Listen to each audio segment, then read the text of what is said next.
Muy buenos días, hermanos. Buenos días. Eso. ¿Están felices o no están felices de estar acá en la presencia de Dios?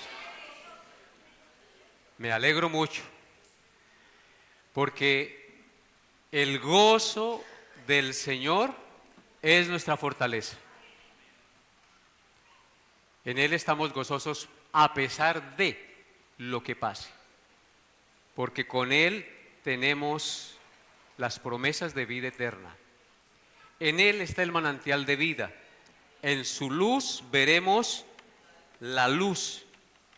Y esa luz es la luz de Jesucristo. Y la luz de su palabra que nos ilumina cada día por su gracia y bondad. Así que bienvenidos, mis hermanos. Todos los que pusieron su petición de oración, cuando pasen a traer la ofrenda, la echan en el cofre que va a quedar al ladito del cofre de las ofrendas.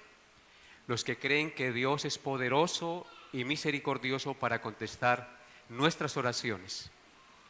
Entonces, antes de empezar, quiero animarles, hermanos, con todo mi corazón a que tengan su corazón dispuesto. Hoy es un día especial por dos razones. Porque es el día del Señor y nos reunimos como iglesia para adorarle. Y número dos, porque hoy, primer domingo del mes, celebramos la Santa Cena. Recordamos su muerte y su resurrección y anunciamos su segunda venida a través de los elementos del pan y del vino. Los dos sacramentos que el Señor instituyó, las dos ordenanzas, bautismo y Santa Cena, para mantener viva en nuestra mente la obra preciosa y perfecta de Cristo a nuestro favor. Entonces, hermanos, vamos a tener nuestro autoexamen de conciencia. Inclinen por un momento el rostro y oremos a nuestro Dios. Soberano Dios y Padre, bendecimos tu santo nombre en esta hora de la mañana. Colocamos nuestra vida delante de ti. Te agradecemos, Señor, por habernos traído a este lugar.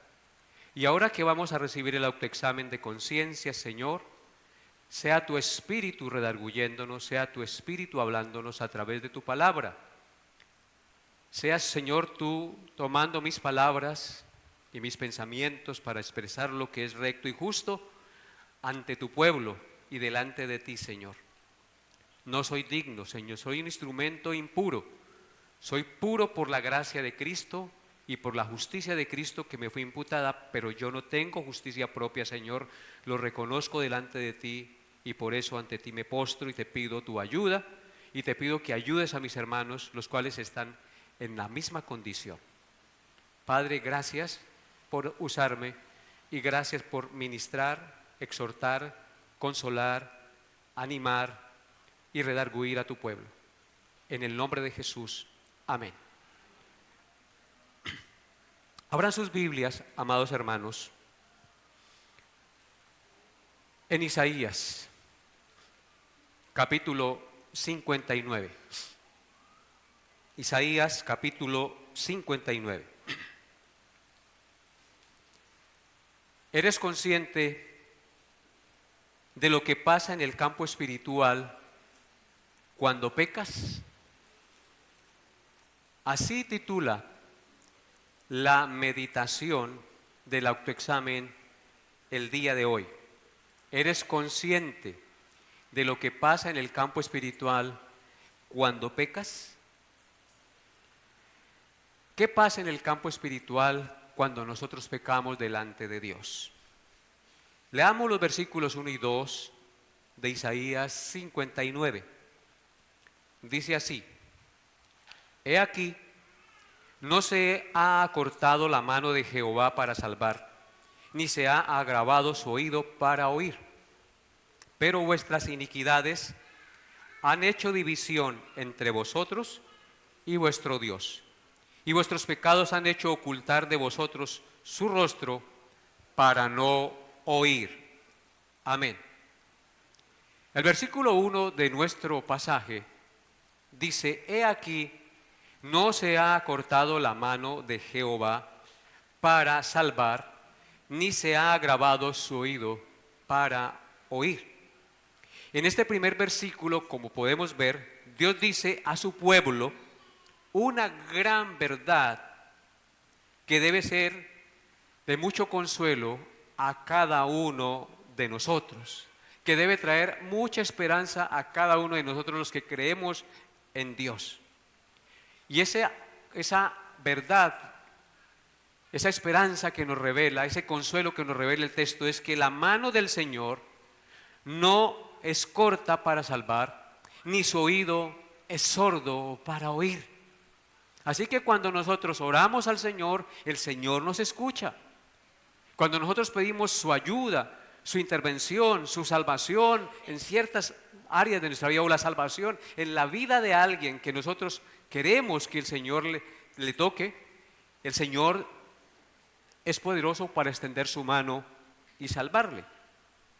Cuando se habla de la mano de Jehová, se refiere al poder y la capacidad que Dios tiene de hacer las cosas. La mano, el brazo, nos habla de la capacidad que tenemos para hacer las cosas. Por ejemplo, coger este micrófono, encenderlo y llevármelo a la boca para hablar.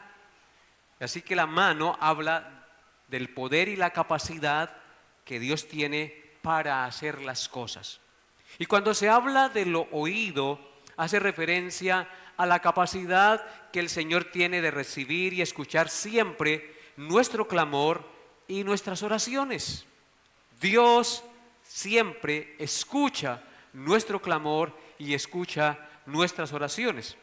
En consecuencia, amados hermanos, en este versículo se nos asegura que Dios siempre puede ayudarnos y Dios siempre escucha nuestras oraciones, y eso es una magnífica y maravillosa noticia para cada uno de nosotros, sus hijos. ¿O no es así?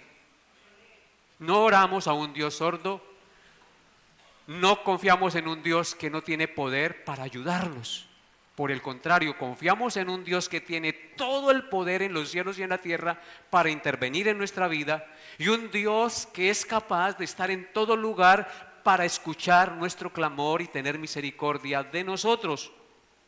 Pero el versículo 2 nos dice, pero, hay un pero grandísimo allí, pero vuestras iniquidades, es decir, vuestros pecados, han hecho división entre vosotros y vuestro Dios, y vuestros pecados han hecho ocultar de vosotros su rostro para no oír.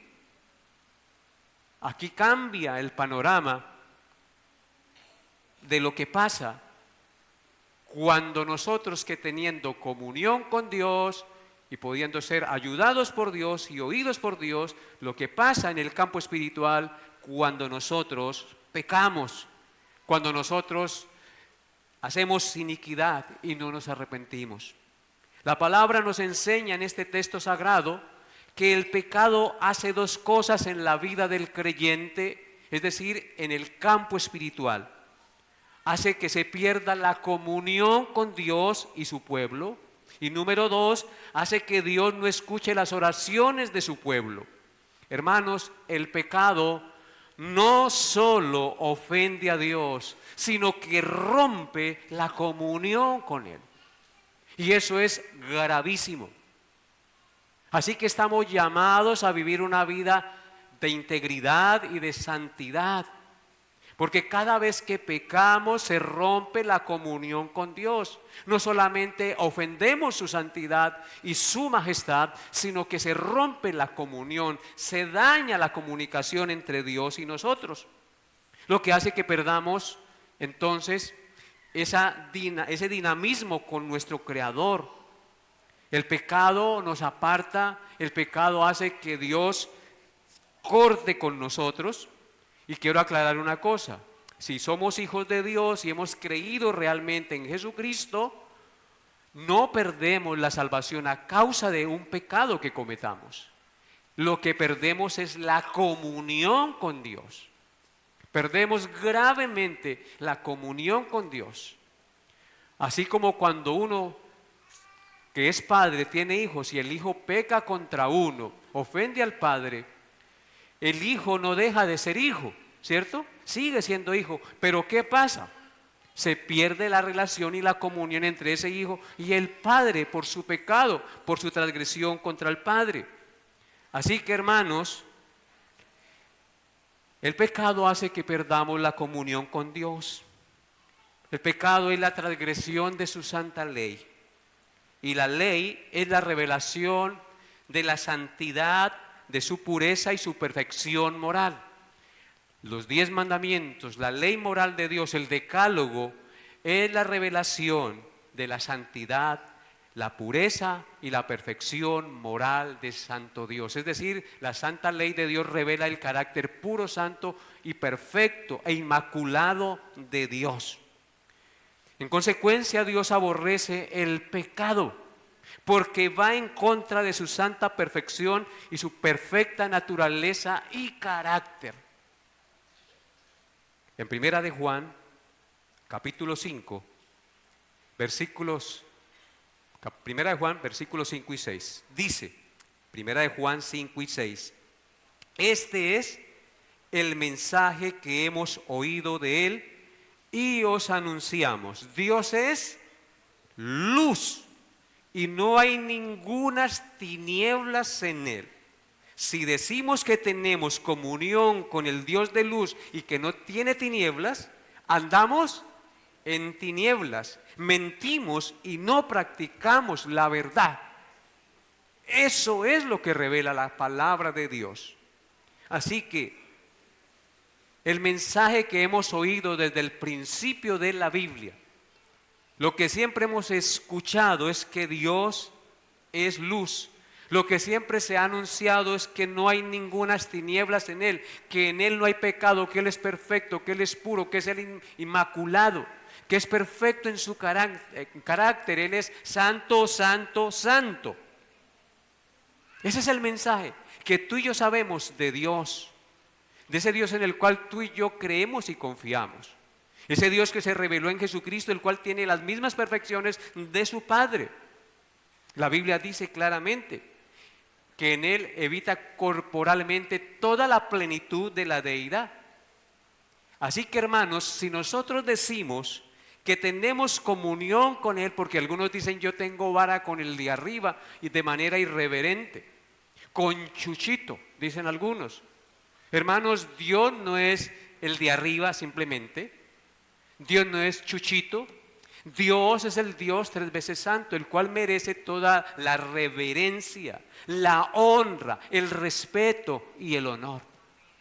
No podemos referirnos a Él de manera displicente o en chiste, porque Dios es Dios, nuestro Creador, el que habita en luz inaccesible,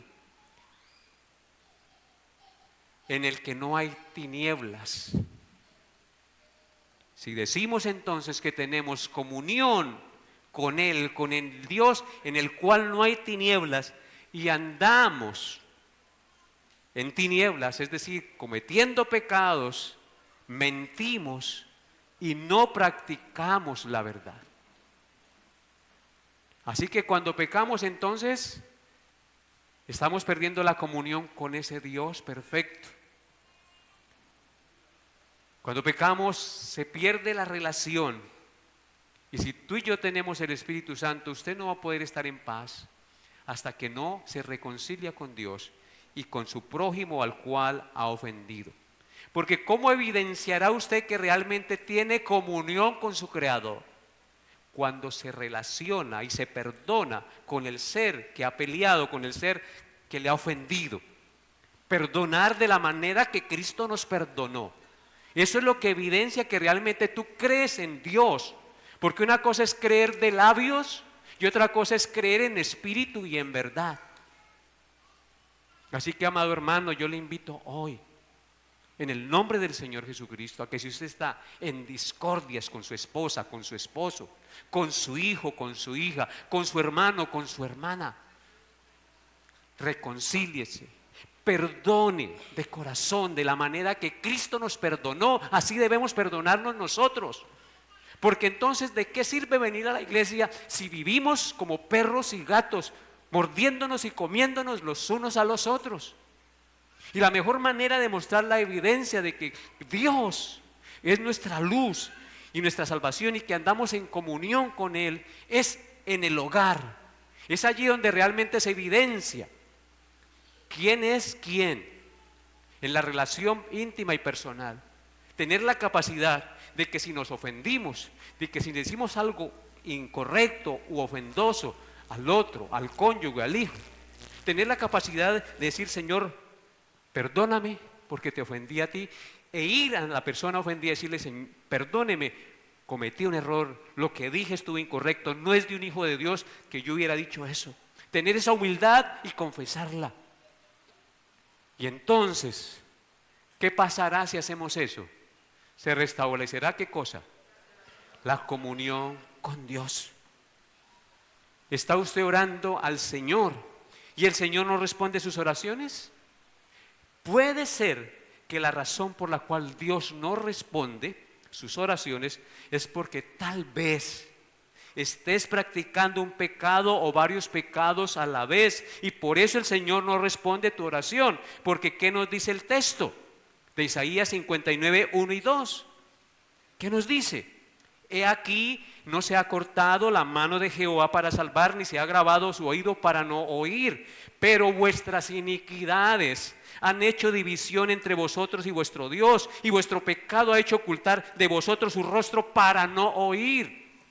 ¿Cuál entonces es la razón que muchas veces por la cual Dios no responde la oración? Por nuestro pecado. Yo no estoy diciendo que sea la única razón, pero puede ser que el hecho de que Dios no responda a sus oraciones es porque usted está en pecado, está viviendo en desagrado al Señor. La comunión con Dios se ha roto y sus oraciones no pasan más del techo. Porque ¿cómo puedo decir yo que creo en Cristo, que el que murió y dio su vida y murió en la cruz para salvarme y perdonarme, que yo creo en Él y que Él es mi Señor y Salvador, si yo no tengo la capacidad de pedir perdón y perdonar al que me ofende? No tiene sentido, ¿no es verdad? No tiene sentido. Es una incoherencia, es una hipocresía vivir así. O cambiamos, o mejor quédese en la casa.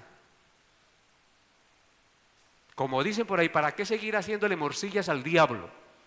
Tenemos que vivir como es digno de la vocación con que el Señor nos ha llamado. Amados hermanos, una cosa es cierta, y es que el pasaje nos asegura que la permanencia de las palabras de Cristo en nuestra vida como norma de fe y conducta es la permanencia de la persona de Cristo en nuestra vida. Y la permanencia de Cristo en nuestra vida es la respuesta segura a nuestras oraciones. Observen lo que dice Juan 15, verso 7, para que no sean mis palabras, sino la palabra de Dios.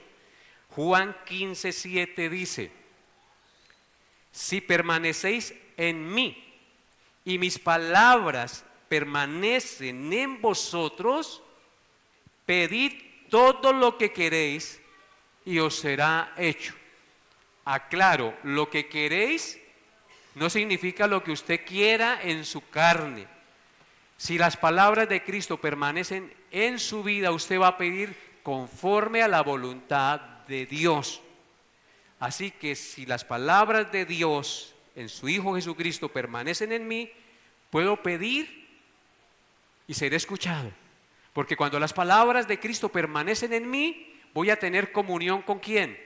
Con el Padre. Y si tengo comunión con el Padre, el Señor escucha mi oración. En su hora y en su tiempo la responderá. Entonces examinémonos, amados hermanos, en esta mañana, a ver si la razón por la que el Señor no responde sus oraciones es porque las palabras de Cristo no permanecen en vosotros y en consecuencia hay un pecado recurrente en ustedes y por consiguiente no hay comunión real con Cristo. En primera de Juan 2:9 dice: el que dice que está en luz y aborrece a su hermano está todavía en tinieblas. Si tú dices que estás en Cristo y aborrece a su hermano, a su esposo, a su esposa, a su cónyuge, está en tinieblas. Primera de Juan 4:20 dice: si alguno dice yo amo a Dios y aborrece a su hermano, es mentiroso, pues el que no ama a su hermano, a quien ha visto, ¿cómo puede amar a Dios a quien no ha visto? No seamos mentirosos, pues, e hipócritas, porque a Dios no lo podemos engañar. Por eso el Salmo 19, versículos 12 al 13 dice: ¿quién podrá entender sus propios errores, sus propios pecados? Una pregunta que hace el salmista: ¿quién podrá entender sus propios errores, sus propios pecados? Luego agrega: líbrame de los pecados que me son ocultos. Preserva también a tu siervo de las soberbias, que no se enseñoreen de mí. Entonces seré íntegro y estaré limpio de gran rebelión. Eso es lo que debemos hacer: pedirle al Señor que revele el pecado que hay en nosotros. Y para que el Señor revele el pecado que hay en nosotros, tenemos que exponernos a la predicación de la palabra de Dios, tenemos que exponernos a la lectura de la palabra de Dios, tenemos que exponernos a las exhortaciones de la palabra de Dios, y tenemos que doblar rodilla para pedirle al Señor que quite las tinieblas que hay en nosotros. Amén.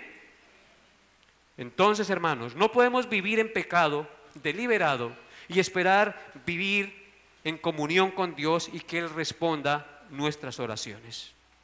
Para terminar, Isaías no está enseñando que Dios abandona a su pueblo cuando perdemos la comunión por nuestro pecado, sino que el pecado no reconocido, lo que está enseñando Isaías es que el pecado no reconocido crea una barrera de separación. Pero la esperanza, hermanos, del Evangelio es que Jesucristo rompió esa barrera y nos podemos acercar al trono de la gracia en arrepentimiento y fe para alcanzar misericordia. Así que esas son las buenas nuevas. A pesar de nuestros pecados, a pesar de nuestras faltas, a pesar de nuestras infidelidades, Jesucristo rompió esa barrera. Y tú y yo nos podemos acercar confiadamente en arrepentimiento y fe al trono de la gracia para alcanzar misericordia. Así que observe hoy su vida, examínese a sí mismo, amado hermano, hermana que me escucha, y mire lo grave que es pecar contra Dios, lo grave que es tener en poco la palabra de Dios y hacernos los de la oreja gacha. Lo grave que es que le prediquen a uno la palabra de Dios y que caiga y le corra como le cae el agua a un pato. Reflexione. Solo tenemos esta vida para ponernos a cuentas con Dios y hacer lo que a Él le agrada. Porque en el Seol, a donde vamos, ya no habrá obras para hacer. Entonces, hermanos, aprovechemos bien el tiempo, porque los días son malos. Amado Dios, gracias por darnos la convicción de nuestro pecado y de vivir en continuo arrepentimiento, porque aun cuando oramos, pecamos, porque muchas veces oramos esperando ser escuchados del hombre, que conozcan nuestra elocuencia y qué bonito oramos. Todas nuestras obras están contaminadas por el pecado. Solo somos perfectos en la justicia de Jesús, al cual debemos acudir para que nos lave y nos limpie y nos presente justos en su perfecta justicia. Ayúdanos, Señor. Te lo pido, glorioso Dios, en el santo nombre de tu Hijo. Amén. Hermanos, vamos a participar de la Santa Cena.